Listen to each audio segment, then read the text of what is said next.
Muy bien, bienvenidos. Aquí estamos con mucho gusto.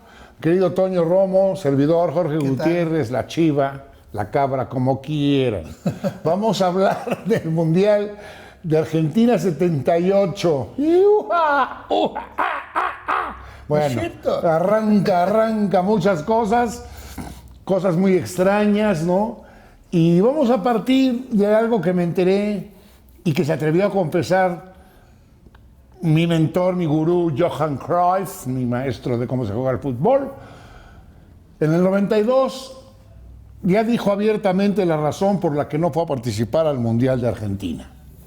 En su momento se manejó con que había dicho él que estaba cansado, que ya estaba viejo, cumplía 31 años en ese campeonato, había jugado de 27 ahí en Alemania, entonces viejo, los cerros, en fin, no estaba viejo ni cansado. La verdadera situación fue que unos paramilitares argentinos, ¿sí?, encapuchados, un cuarteto de asesinos, ¿no?, esta palabra, fueron a su casa, ahí en Barcelona, donde estaba su esposa y su hijo Jordi, y lo amenazaron y le advirtieron que no fuera a jugar la Copa que se iba a celebrar en Argentina, so riesgo de que lo mataran a él, a su hijo y a su esposa. Entonces le quedó clara la amenaza a Johan Cruyff. Y pobrecito de ti donde digas la verdad. Entonces él se la guardó hasta el 92, ya había pasado mucho tiempo, ya no estaban los asesinos militares en el poder, pues pasaron 14 años, entonces ya lo pudo confesar, ¿no? Yo me enteré hasta el 92 y el mundo se enteró hasta el 92.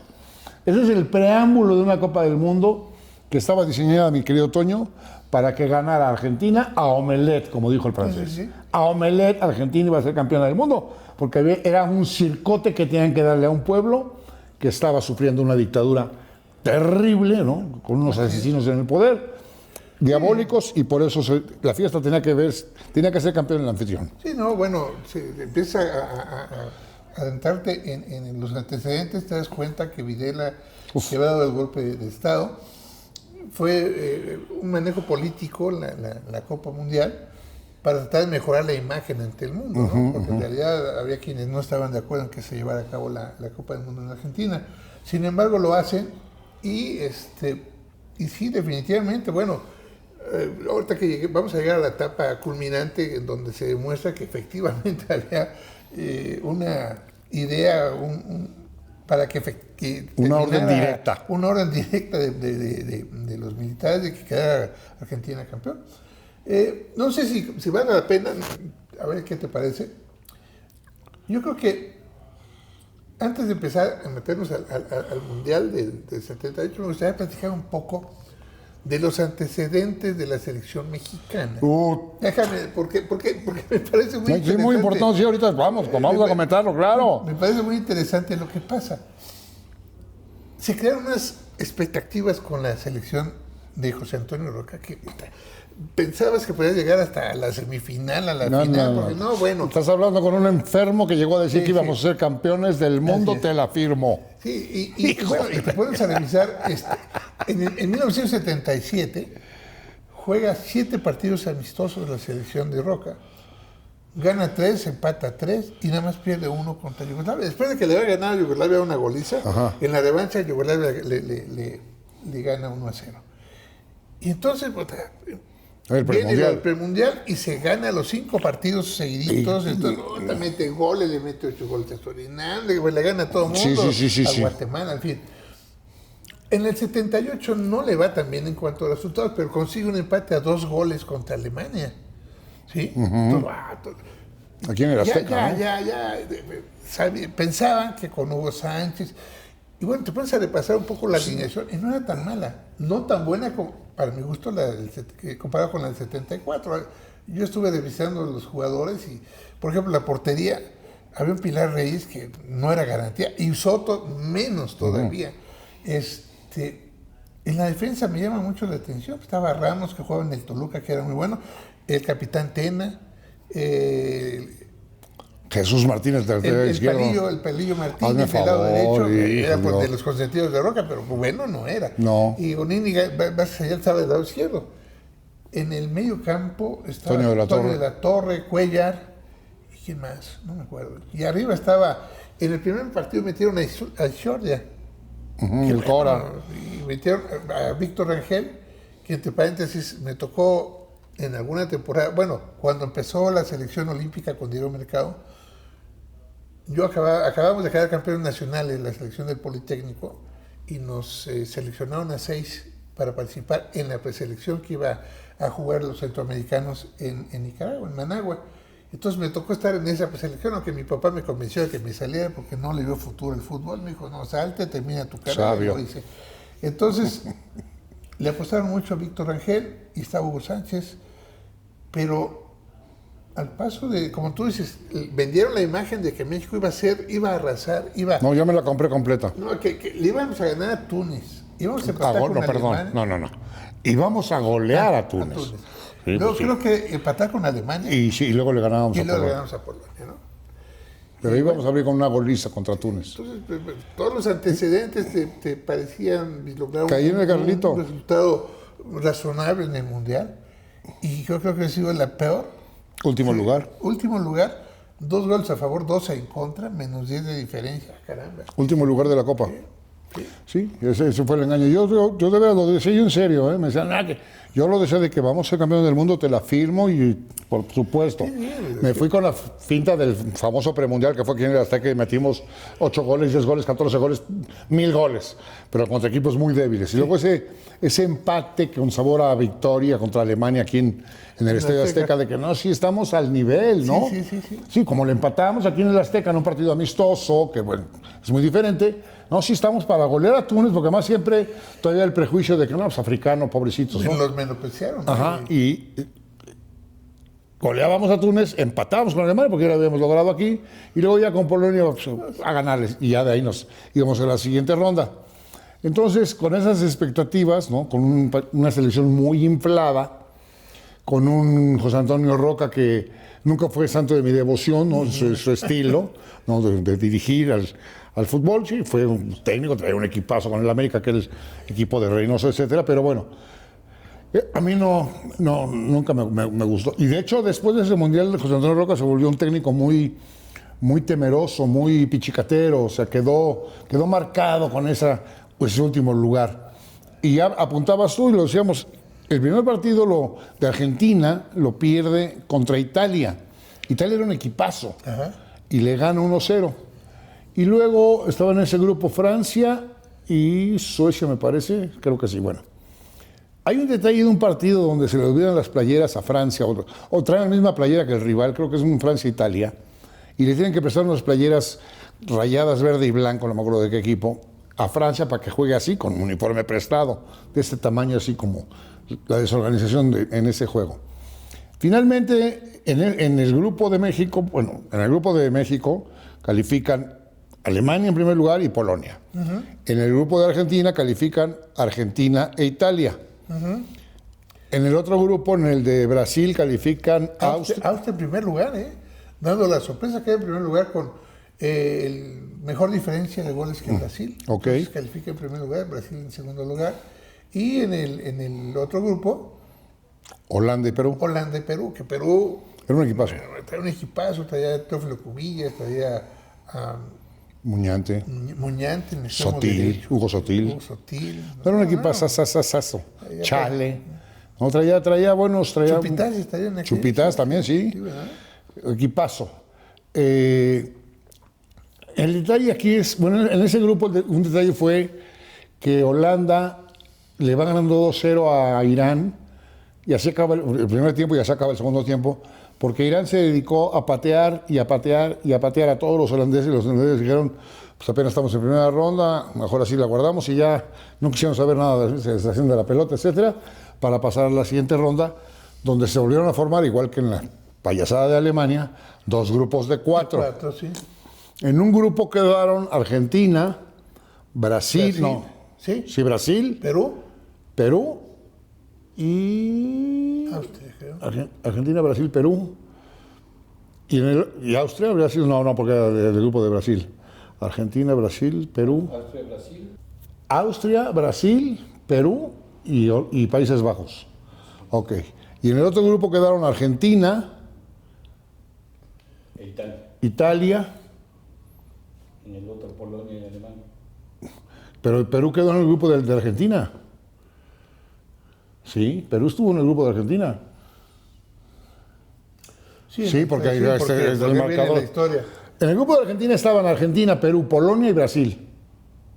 Sí. Porque, como mencionabas todas ahorita, el partido Polonia-Brasil tenía que jugarse a la misma hora que Argentina-Perú para que no hubiera especulación y a ver cómo quedaste y a ver cómo le hago.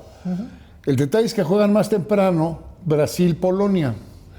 Y cuando Brasil va ganando 3-1, porque ganó 3-1 ese partido, saben ellos que estaba Argentina obligada a ganar por 4 goles a Perú. Sí, tenía que tener... Entonces, como era Perú, del tamaño que ya dijimos acá, Perú era un equipazo, y contra Argentina, cuando Brasil va 3-1, dice, ok, ya con eso.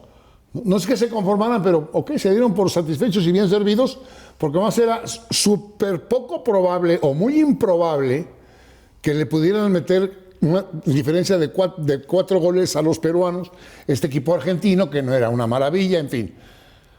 Entonces en el 3-1 dicen, pues ya de aquí somos, ya estamos, ¿no? Entonces se ponen a ver el partido, que para mí, no sé para ti, pero para mí, de todos los partidos que he visto en Copas del Mundo y en torneos de todos lados, es el partido más chocolato, arreglado, puerco que he visto en toda mi vida.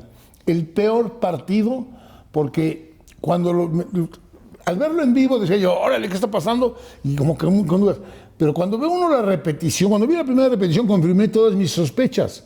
Hay unos goles de Argentina increíbles, así de que un defensa se queda parado esperando que le vaya a pegar el otro y el portero también se atornilla.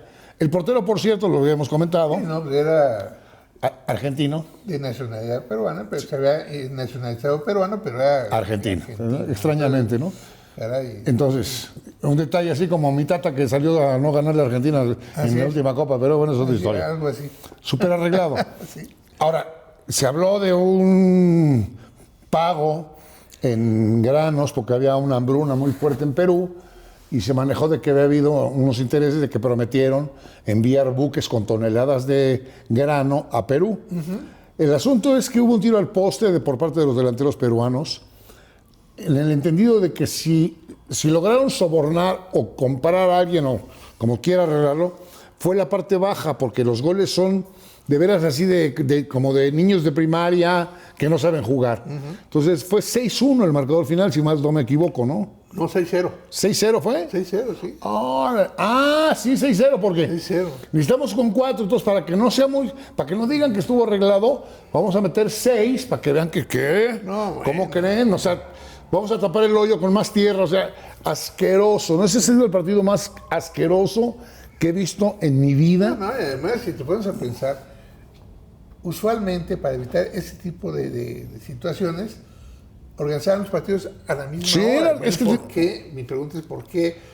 O postergaron el partido de Argentina o adelantaron el de Brasil. Adelantaron el de Brasil. La cuestión está en que le dieron toda la ventaja a Argentina de saber con cuántos goles pasaba a la final. Y entonces, bueno, pues eso me parece realmente... No, desde ahí ya está el amaño del partido, ¿no? De que juegas Brasil primero y todos... Yo recuerdo que Brasil protestó en el oye, pero ¿por qué? Si tenía que ser al mismo tiempo. No, ustedes no sé qué chufleta de la FIFA. Ustedes juegan primero. Y luego ya viene el de Argentina, ¿no? Cosa que no debía haber sido. Ok, entonces pasa Argentina a la final, ¿no? Con ese 6-0. Brasil se queda por el tercer lugar, porque... Pues, nunca esperaron que fuera a ganar Argentina así, ¿no? O sea, ya que ganara Argentina era complicado. Que ganara 2-0 era muy difícil. Que ganara 4-0, pues era prácticamente imposible. Pero 6, o sea, bueno. Que no quede huella, que no ganó. Y después de los partidos que había jugado Perú, sí, que venía de pasar en primer lugar de su grupo. En aquel tiempo, bueno, se manejaban 2 puntos, partido ganado, 1 por empatado. Pasó en primer lugar con 5 puntos. O sea, decían, ¿cómo es posible que le hayan metido 6 goles cuando venía de una actuación sobresaliente para el gusto? Lo que es Perú y Austria, fueron sorpresa en cuanto a los grupos de quedar en primer lugar. Y Argentina no era tan maravilloso. Italia le ganó 1-0 barato, ¿no? O sea, Italia, que luego ya regó el tepache, pero bueno. Argentina no era tan poderosa, ¿no? Entonces, vamos a la otra parte, donde Holanda califica, ¿no?, a la final y va a jugar, obviamente, el partido por primer lugar contra los argentinos. Y el asunto es que Holanda, sin este Cruyff, que mejor no vayas porque quién sabe qué te vaya a pasar, disputa este partido, ¿no?, por el título, sin Cruyff, y llegan a irse a tiempos extra. El punto es que a uno de los gemelos Van der Kerkhoff, me parece que se apellidaban, él usaba desde el primer partido, se fracturó el brazo, entonces no puedes jugar con yeso. Entonces le ponían así como momia muchas capas de venda de tela, ¿no? Pero tremendo, ¿no?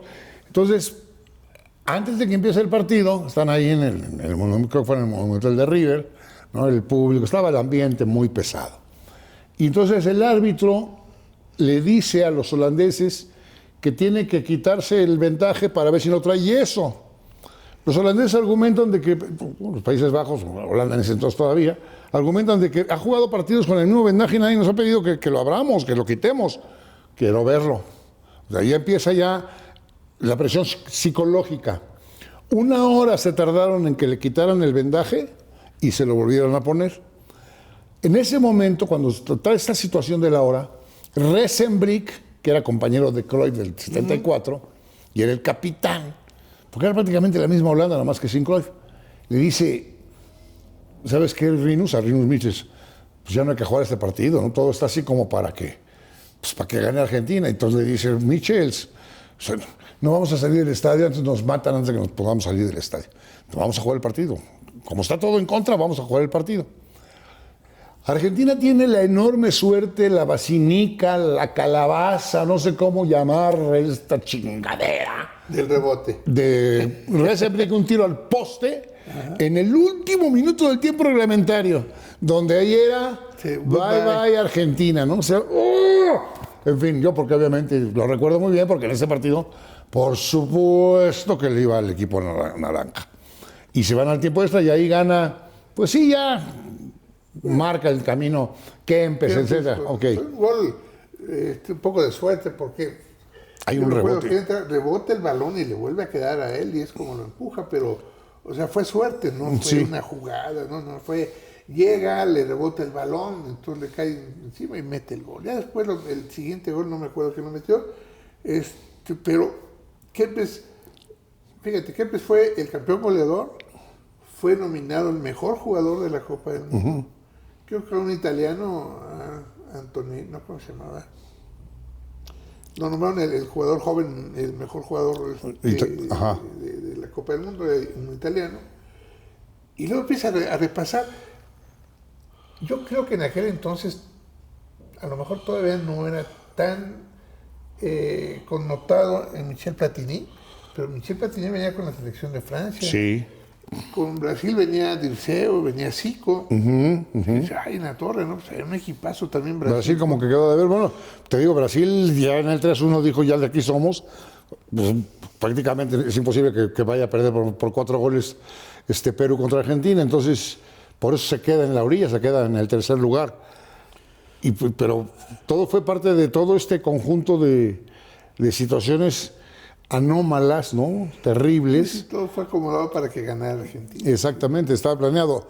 Y entonces llega uno así en el romanticismo, en el hubiera, si Países Bajos, Holanda en ese entonces, la llamábamos todos, llegó a la final y estuvo así de ganarla, sin su superestrella que era Cruyff, pues con Cruyff yo creo que no hubiera habido manera de que Argentina les ganara. No, para nada. Si el partido contra Perú hubiera sido limpio y transparente, nunca le hubieran metido, ya no digo 6, 3 a los peruanos. Entonces, todo se confabuló para esta situación.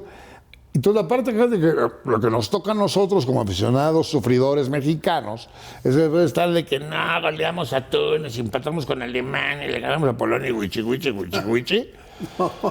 Tuvimos un mundial aquí en México, nos eliminaron, ya lo platicamos, en Toluca en cuartos de final. A la siguiente Copa no fuimos porque nos eliminó Trinidad y Tobago nos ganaron 4-1 y fue Haití. Fue Haití. A la que sí vamos, en el 78, quedamos en último lugar. Y ahora practicaremos la próxima semana del siguiente mundial, después de haber quedado en último lugar, al que por cierto no fuimos.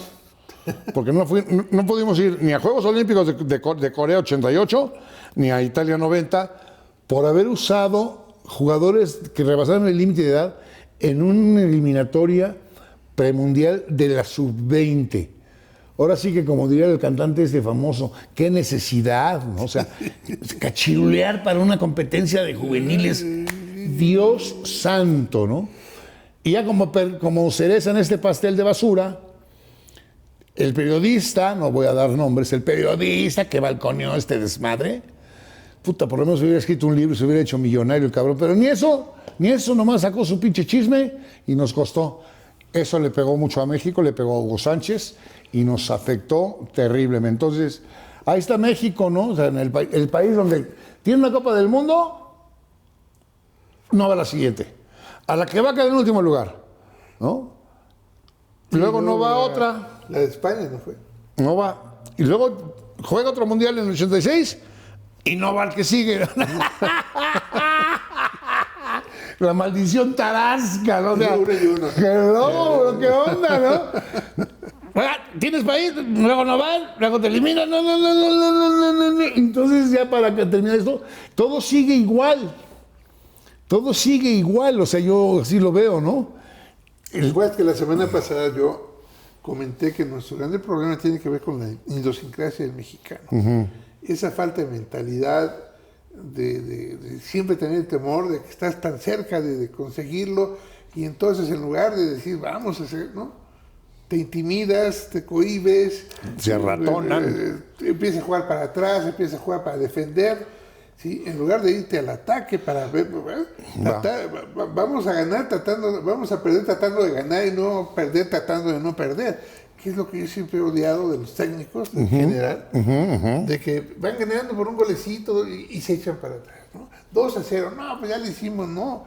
Dicen que es cierto, el marcador más engañoso es el 2-0, porque te meten 2-1, te dan nervios y te meten 2-2. Exactamente. Entonces, el día que nosotros consigamos modificar la mentalidad del mexicano, que consigamos que entiendan que uno es capaz de destacar, como en muchos otros deportes.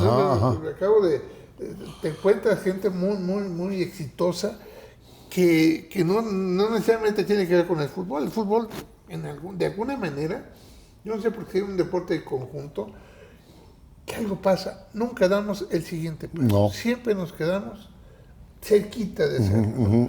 Salvo la selección de la Olimpiada con Luis Fernando Tena, que por cierto lo está haciendo muy bien con Guatemala. Salvo esa, que es la excepción, todas las demás veces te quedas siempre cerca de. Sí, es cierto. En torneos importantes, en mundiales, pareciera que estamos en... No salados, ¿no? Porque no es la palabra, es, no sé cuál sea el término, pero tenemos una pobreza mental que nos impide dar el siguiente paso. Estoy de acuerdo. Sí, yo creo Estoy de acuerdo. Hay que trabajar en eso, y no nada más en el fútbol, o sea, en todo.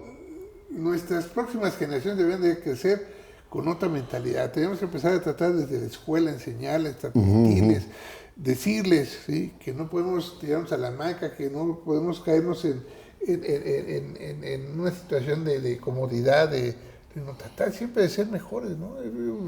Que hemos, o sea, bueno, como no más para centrados en el fútbol, el otro día vio Hugo Sánchez que en una Copa América, que quedamos en tercer lugar. Él iba de director. Sí. La final fue Argentina-Brasil. Y el que México quedó en tercer lugar, ¿no? Sí. Entonces, él decía que ese es el lugar, tipo Hugo, ¿no? Estoy de acuerdo. Ese es el lugar de México, no sería el lugar de México. En el año 90 y tantos, ok.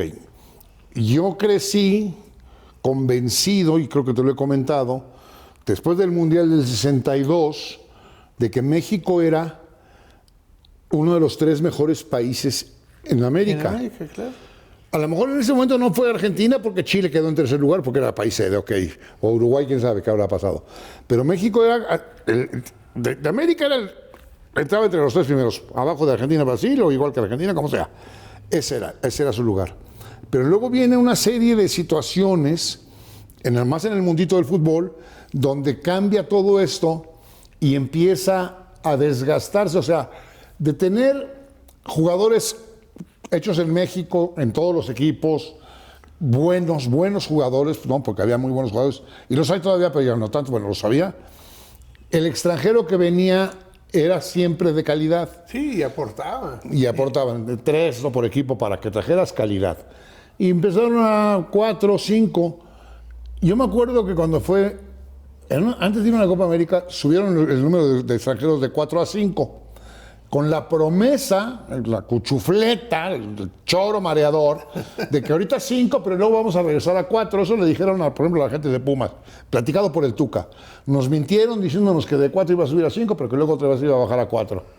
Total, lo hemos naturalizado. O sea, una seguidilla de... Ha ido escalando. De dispararnos en el pie, ¿no? Y ya lo último que llegó así es que eran 8 en la cancha. Pero luego ya la última noticia del comisionado fue que tenemos una buena nueva, ya no van a ser 8, van a ser 7, pero eso ya lo hablaremos ya con respecto al tiempo. Pero creo que México, su fútbol, nosotros, bueno, los directivos, los dueños del balón, como les dicen, han hecho todo lo posible para que México no trascienda. También, tomando en cuenta que también está esa parte de la pinche mentalidad perdedora, ratonera, miserable. Esa también es parte del show. Pero las aberraciones que hacen con el puro fútbol es increíble, ¿no? Increíble. Sí, sí. O sea, vamos. Yo me acuerdo la cantidad de buenos porteros que tenía México, que decía, bueno, hay 5 o 6 que pueden ser seleccionados. Y ahora te pones a revisar cuántos porteros extranjeros tienen los equipos de fútbol. Entonces no les permiten a los porteros dar el paso. Cierto. Y eso trasladado a los delanteros. ¿Cuántos chavos buenos se quedan porque no les dan la oportunidad de jugar en primera división o ser titulares porque contratan? Y ojalá fueran como en aquella época Muñante, como era Carlos Reynoso, como, bueno, desde que yo me acuerdo, desde buenos porteros, el Ataulfo Sánchez, el Florentino, Majewski, Del Hacha, en fin, que eran jugadores que llegaban y que aportaban y que daban, y que eran muy buenos. Hacían escuelas, dejaban una huella para que los demás aprendieran, ¿no? Pero ahora cualquier güey, pues, llegan y los contratan, hay los intermediarios de los mismos directivos o los mismos entrenadores que hinchan de billetes, no, yo quiero fulano de tal de aquel lado para que lo traigan y resulta que son los petardos, pero ya por lo pronto ya se clavaron una lana por de la acuerdo. contratación. Así está la situación. Con la pena, mi querido Godínez. ¿Algo más que queramos? ¿Quieres que agreguemos, mano, algún detalle al margen o no? No fue Maradona el 78. Sí, fue Maradona, no lo metió en el 78 no. ¿Sí? No. ¿Sí? ¿Así jugó? No jugó, iba seleccionado, pero no jugó. Acababa de quedar. Nunca, perdón. No lo llevaron. ¿No lo mandaron llamar? Yo hasta donde yo entiendo, sí, ¿eh? Creo que no lo metieron. Menotti no lo quiso meter. Acababa de ganar la medalla. No lo quiso llevar por su talla. Pero acababan de ganar la medalla de oro en la Olimpiada, ¿eh? Con Maradona. ¿Sí? Sí. Entonces yo Si nunca le perdonó al flaco eso, al flaco Menotti. El flaco Menotti, que para mí es un hombre que vino a mover cosas interesantes en el fútbol mexicano. Sí, fíjate que sí. Cambió un poco la mentalidad, pero obviamente ahí está la otra parte, ¿no? Como no eran los dueños del balón los que lo trajeron, tronaron al señor Maurer, ¿no? Porque pues, los pinches intereses creados. Intereses creados con los cuales nos cargan. Entre el pase exenal y los intereses creados ya nos cargó la chingada a todos, pero bueno. Entonces, vino a hacer cambios en la mentalidad, etcétera, Menotti.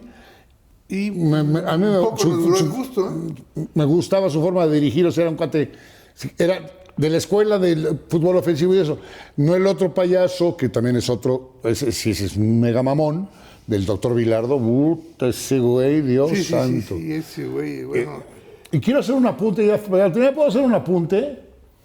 Después de lo que he visto ahora en la Copa Oro, cada vez estoy más convencido de que en el fútbol soccer tienen que aplicar una nueva regla, una nada más.